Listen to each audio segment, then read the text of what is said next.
यदि वो जान जाते हैं कि आप बुद्ध के मानने वाले आप हैं, तो वो अपने आप को मानते हैं कि हमारे खिलाफ वाले लोग हैं। उनके मन में पहला लाइन आता है ये हमारे खिलाफ वाले लोग हैं, जबकि हम तो सचमुच में मानवता के करीब वाले लोग हैं। हम स्वतंत्रता, बंधुता, भाईचारा पे आधारित धर्म को मानते हैं। स्वतंत्रता, करुणा पे आधारित बुद्ध के धर्म पे हम प्रैक्टिशनर हैं। उनको तो और खुश होना चाहिए, ये अच्छे बुद्ध के मानने वाले लोग हैं, आप तो बड़ा महान हैं, आप तो बड़ा नेक हैं, आपसे तो हम लोग को सीखना चाहिए। ऐसा भाव उनके मन में नहीं होता। के ध्वजवाहक होने के नाते, गौतम बुद्ध के नीति सिद्धांतों, उनके धर्म को मानने वाले के नाते आप सब लोग का इस मगध की धरती, इस बिहार की राजधानी पटना में हम ढेर सारा अभिनंदन और आपका स्वागत करते हैं।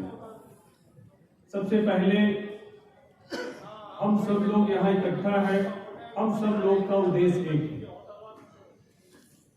इस उद्देश्य की प्राप्ति के लिए हमारे कितने पूर्वज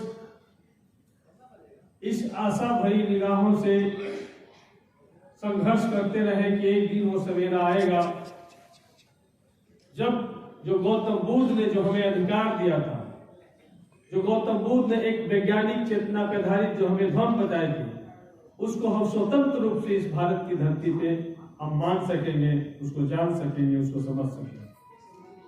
लेकिन 1949 BTMC एक्ट बना करके जो बुद्ध धर्म का सबसे बड़ा धार्मिक स्थल महाबोधि टेम्पल को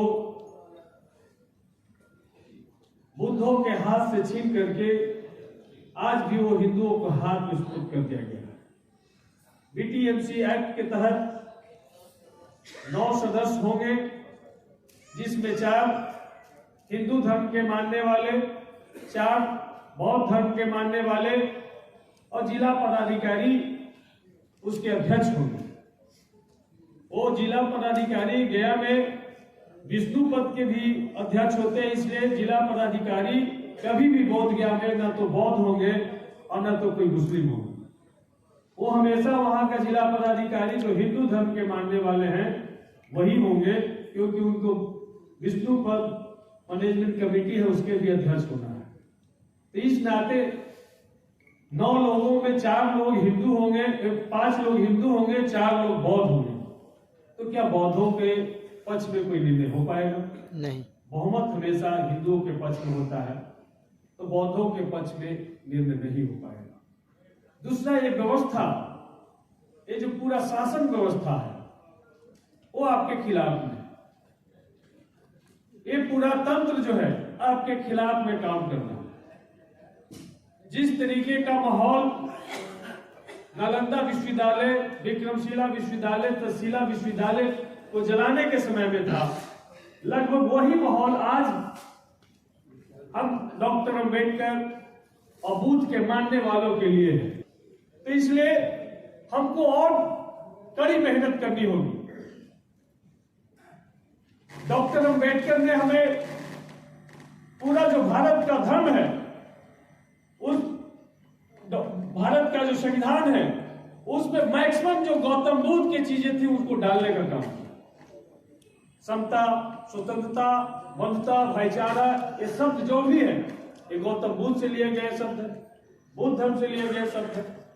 तो गौतम बुद्ध के विचारों को जितना डॉक्टर अंबेडकर बढ़ा सकते थे उतना उन्होंने काम किया, लेकिन बहुत सारी चीजें उनके हाथ में भी नहीं थी।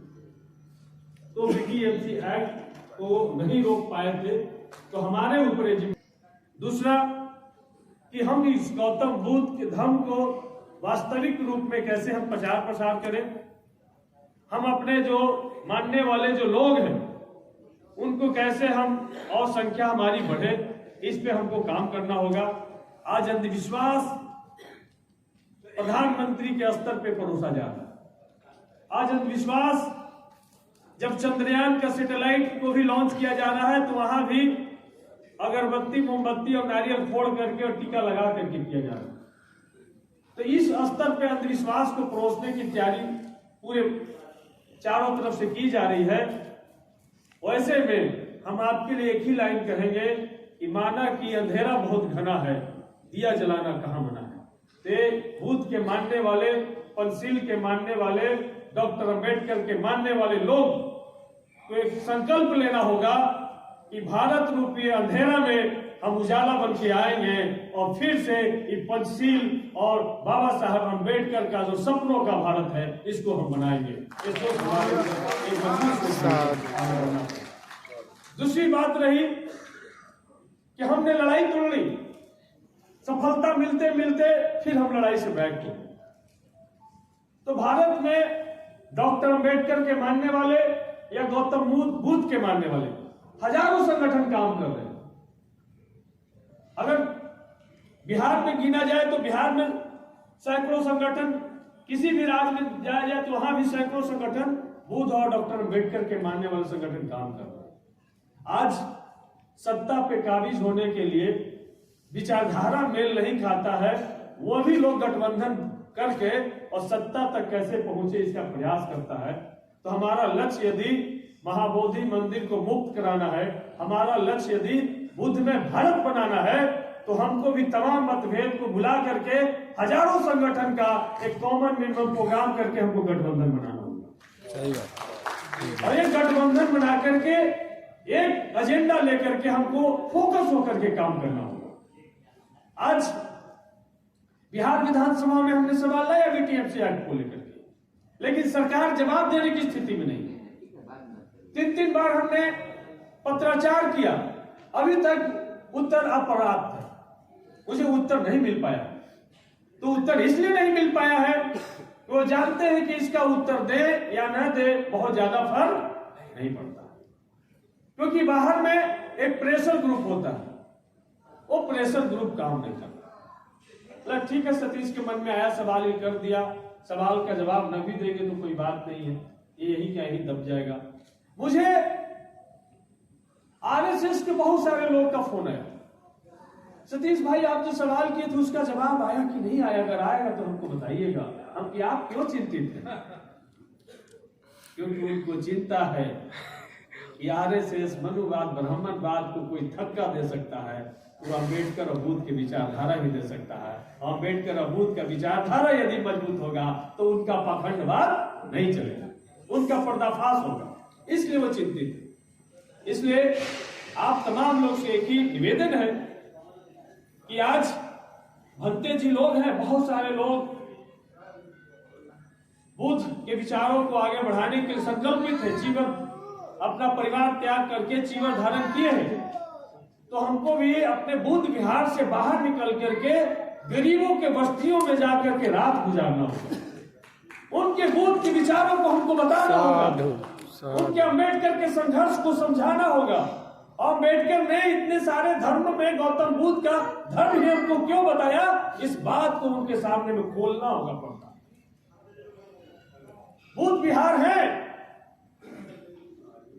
लेकिन हजारों बुद्ध विहार बना लीजिएगा और गौतम बुद्ध जहां ज्ञान प्राप्त किए, जहां ज्ञान की खोज किए, सच ट्रूथ इस खोज किए, उस जगह को आप मुक्त नहीं करा पाइएगा तो हजारों बुद्ध विहार का कोई मतलब नहीं रह जाता है। इसलिए हमको बस्ती बस्ती में जाकर के, झोपड़ी झोपड़ी में जाकर के, जो भारत के जो मूल निवासी हैं, जो भारत में ही पैदा जन्म लिए, इस गौतम बुद्ध के बताए हुए रास्ते पे संघर्ष किए, बाद में उनको गुलाम बनाया गया, बाद में उनको हिंदू बनाया गया, बाद में उनको दलित पिछड़ा बना दिया गया, बाद में 6743 जाति में बांट करके उनको एक के ऊपर एक सजा करके रख दिया गया। इनको जाकर के इस सामाजिक परिवर्तन की लड़ाई में भी बुद्ध के मानने वाले लोगों को हिस्सेदार बनना होगा, तब जाकर के समतामूलक समाज की जो हम बात करते हैं, तब जाकर के भाईचारा बंधुता पर आधारित जो हम समाज चाहते हैं, तब जाकर के बन पाएगा। नहीं तो क्या इस भारत में क्या है, यदि हम तो स्पष्ट रूप से बड़े मंचों पे कहते हैं कि यदि हम चमार जाति में जन्म लिए, ये तो मेरे हम भैया आवेदन नहीं दिए थे कहीं कि हमको चमार जाति में जन्म दो, इसमें मेरी क्या गलती है? इस ब्राह्मणवादी व्यवस्था में तुमने क्या क्या जात पात बना के रखा, हम जन्म लेने से पहले नहीं जानते थे, लेकिन जब हम जन्म ले लिए हम कितनों विद्वान हो जाए, कितनों हम ताकतवर हो जाए, लेकिन हमारी पहचान जात से बाहर नहीं निकल पाती। इस बात को बताना होगा। हमारी दादी बिगनी चमैन जो डगरिंग का काम करती थी, उनके हाथ का छुआ हुआ गिलास का पानी जहर है, लेकिन गाय का मूत्र उनके लिए अमृत है। ये व्यवस्था बना करके थोप दी गई, हम इस व्यवस्था को ढो रहे। ये व्यवस्था ठोक दी गई कि किसी पत्थर पे मेवा मिष्ठान से दुनिया का सारा फल और खोवा मिठाई चढ़ा दो, करोड़ों लीटर दूध बहा दो, लेकिन बाहर बैठा हुआ भिखारी जो भूख से तड़प रहा है, उसके कटोरा में 2 बूंद दूध गिराना हम उचित नहीं समझते। ये व्यवस्था स्थापित कर दी गई और हम इसको बोलने में हम डर रहे हैं। इसको हम, गौतम बुद्ध ने भी कस-कस के बोला होगा उस समय। गौतम बुद्ध ने भी इस ब्राह्मणवादी व्यवस्था के खिलाफ में लड़ा होगा। वो अकेले इंसान थे जिन्होंने पूरे भारत को, पूरी दुनिया को मौत में बना लिया, और हम इतने सारे लोग मिल करके गौतम बुद्ध वाली स्थिति को फिर से पुनः स्थापित नहीं कर पा रहे हैं। हमारे लिए बड़ा चैलेंज है। हमारे लिए बड़ा चैलेंज की बात है कि एक डॉक्टर अंबेडकर ने अपने विद्वता से भारत को एक रास्ता दिखाया कि कैसे बुद्ध में भारत बनाया जा सकता है। एक साथ 5 लाख लोगों के साथ में बौद्ध दीक्षा समारोह उन्होंने कराया, लेकिन हम उसके बाद से उतना बड़ा आयोजन हम नहीं कर पा रहे। हम तो 5 करोड़ लोगों के साथ बौद्ध दीक्षा की तरफ बढ़ना चाहिए था। हमारे पास तमाम साधन संसाधन आ गए हैं। हमारे पास अब मोबाइल की, सोशल मीडिया की ताकत है। उस समय डॉक्टर अंबेडकर के पास में कलम के अलावा, चिट्ठी के अलावा, पत्री के अलावा कोई ताकत नहीं थी। अभी तो हम बोल रहे हैं, ये पूरा लाइव दुनिया में जा सकता है, जा रहा होगा। ये ताकत हमारे पास है, फिर भी हम नहीं कर पा रहे हैं। तो हमको अपने आप में सोचना होगा, गहरी मंथन चिंतन करना होगा। और मैडम ने एक बात, एडवोकेट मैडम नहीं बोल रही थी, उन्होंने एक बात बोली कि हमको हर एक स्तर पर लड़ना होगा। यदि हम बाबा साहब के रिजर्वेशन की वजह से, हम अपने पार्टी, हम अपने नेता की वजह से यदि बिहार विधानसभा में पहुंचे हैं, तो हमें वहां जो बीटीएमसी एक्ट को हटाने के लिए जो काम करना चाहिए हम वहां करेंगे। बाकी जो आम जनमानस जो है, जिसको हम तैयार करेंगे, यदि हम 17 सितंबर डेट तय किए हैं, तो उसका बढ़िया से प्रचार प्रसार, नहीं तो जैसे 26 नवंबर को हम लोगों ने बोध गया में तय किया था, और किस तरीके से हमारे ही बीच के लोग हमारे लिए बाधा बन रहे थे कि आप पेंसिल का झंडा लेके नहीं चल सकते हैं, आप बैनर लेके नहीं चल सकते हैं, वैसे यहां भी हमको सामना करना पड़ेगा। लेकिन याद रखिए, हम तो चाहते हैं कि हमको इसी बीच में से भगत सिंह, राजगुरु, सुखदेव बनना पड़ेगा, तब तक हम आजादी नहीं। साधु साधु साधु। तो अगर जरूरत पड़े तो भगत सिंह, राजगुरु, सुखदेव भी पढ़ना पड़ेगा, और जरूरत पड़े तो गूंगे बहरों को सुनाने के लिए धमाका का भी जरूरत पड़े तो धमाका भी करना पड़ेगा। तब जाके आजादी की तरफ हम बढ़ पाएंगे। तब जाकर के हम उनके कान में जो घी डाल के सोए हुए हैं, उस कान तक हम उनका आवाज पहुंचा पाएंगे। इसलिए आप सब लोग, हम सब लोग एकजुट होकर के ये संकल्प लें कि 17 सितंबर यदि हमने डेट तय किया है, तो आज से ही हमको लग जाना होगा। दूसरी एक और बात, महत्वपूर्ण बात है, आज हम लोग एक इंटरनेशनल बुद्धिस्ट फोरम के तहत हम लोग आज यहाँ बैठे हैं। हम सब लोग मानते हैं कि 2014 के बाद जो देश में सरकार आई है, वो संविधान के लिए, जब संविधान के लिए खतरा है तो हमारा धर्म कहाँ बचता है? जब संविधान ही नहीं चाहता है, जो कहता है कि एवरीवन इक्वल बिफोर लॉ, ये शब्द उसके मन में रोज चुभ रहा है कि एवरीवन चमार भुइया दुसाध है और एवरीवन इक्वल बिफोर लॉ, ये डॉक्टर अम्बेडकर कहाँ से लिख दिए? हमने तो सबको अलग अलग बांटा था, ये कहता है एवरीवन इक्वल बिफोर लॉ। तो ये शब्द जो संविधान नहीं चाहता है, वो आपको भी नहीं चाहता है। तो आपके पास भी एक ताकत है, भले ही आधा प्रतिशत आपकी ताकत बताई गई है, लेकिन एक वोट से सरकार बदल जाती है। तो एक एक ताकत को, संविधान विरोधी जो भी ताकतें हैं, उनको परास्त करने में हमको लगाना होगा। क्योंकि किसी न किसी रूप में आप भले ही धर्म के प्रचारक है, चीवर धारण किए हुए हैं, लेकिन आपके पास भी वोट का अधिकार है। उस वोट का अधिकार सही जगह इस्तेमाल करना होगा। यदि 2024 आप नहीं बचा पाए तो याद रखिए, महाबोधि मंदिर में अभी सिर्फ पंडा बैठता है। आने वाला दिन में महाबोधि मंदिर में कोई भंते का जगह नहीं होगा, वहां सिर्फ पंडा होगा और वहां सिर्फ चढ़ावा चढ़ेगा, टीका दिया जाएगा और घोषित कर दिया जाएगा कि विष्णु के अवतार का मंदिर है, बुद्ध का मंदिर नहीं। आप कुछ नहीं कर पाएंगे क्योंकि आपके पास ताकत नहीं रहेगी। तो इसलिए हम यही चाहते हैं कि पूरे देश के लोग यहाँ बैठे हैं, पूरे देश में हम सब लोग की बड़ी जिम्मेदारी है कि संविधान विरोधी ताकतों को हम गद्दी से उतारें और जो हमारे लिए बात करने वाली जो सरकार हो सकती है, जो हमारे पक्ष में खड़ा होने वाली जो सरकार हो सकती है, ऐसे सरकार को हम पुनर्स्थापित करें।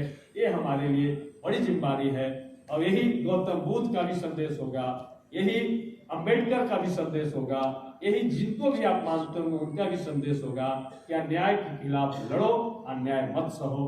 तो हम लोग को अन्याय के खिलाफ लड़ना होगा और डॉक्टर अंबेडकर, पेरियार, फूले की विचारधारा वाली भारत जो बुद्धमय भारत है, ये तीनों विचारधारा को मिलाइएगा तो तीनों का कल्पना है बुद्धमय भारत। तो बुद्धमय भारत हमको बनाने के लिए इस कदम बढ़ना पड़ेगा।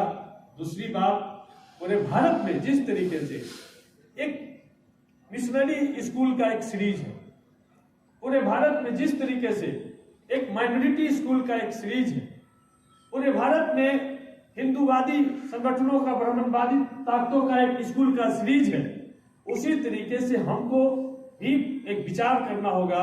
अपने जो हमारे भी बुद्ध के मानने वाले उद्पत्ति मित्र होंगे, हमारे बीच में भी बहुत बड़े जो फाइनेंस होल्ड करते होंगे, उनसे बात करके बुद्ध के विचार पे आधारित पूरे भारत में हमको स्कूल का सीरीज विकसित करना होगा, जहाँ पे हम 22 प्रतिज्ञा से बच्चों की शुरुआत करें, जहाँ पे पंचशील का पाठ हो, जहाँ पे गौतम बुद्ध और अम्बेडकर के विचारधारा पर आधारित हम शिक्षा उन बच्चों को दे सके। ऐसे स्कूल का सीरीज पूरे भारत में विकसित करना होगा। तब जाकर के ये जो सांस्कृतिक लड़ाई चल रही है, इस लड़ाई में हम जो गैर बराबरी पे आधारित जो सांस्कृतिक बाद, एक हिंदू राष्ट्रवाद जो थोपने की कोशिश की जा रही है, उन शक्तियों से हम लड़ पाएंगे। इन्हीं उम्मीद, इन्हीं विचार के साथ में कि आने वाला 17 सितंबर में हम एक एक लोगों को जाके जागरूक करेंगे, चाहे बुद्ध के मानने वाले लोग हों, पेरियार के मानने वाले लोग हों, अंबेडकर के मानने वाले लोग हैं, जगदेव प्रसाद जी को मानने वाले लोग हैं, रामस्वरूप वर्मा जी के मानने वाले लोग हों, वो जो भी लोग हों वो सारे लोग बुद्ध के करीब हैं। हम उनको 17 सितंबर के लिए पटना में आमंत्रित करेंगे।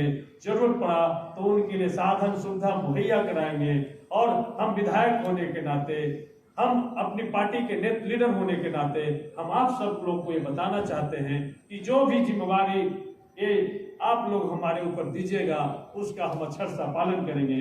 इन्हीं विचार के साथ अपनी बात को समाप्त करें। साधु साधु। अगर जिस तरह से जो शास्त्र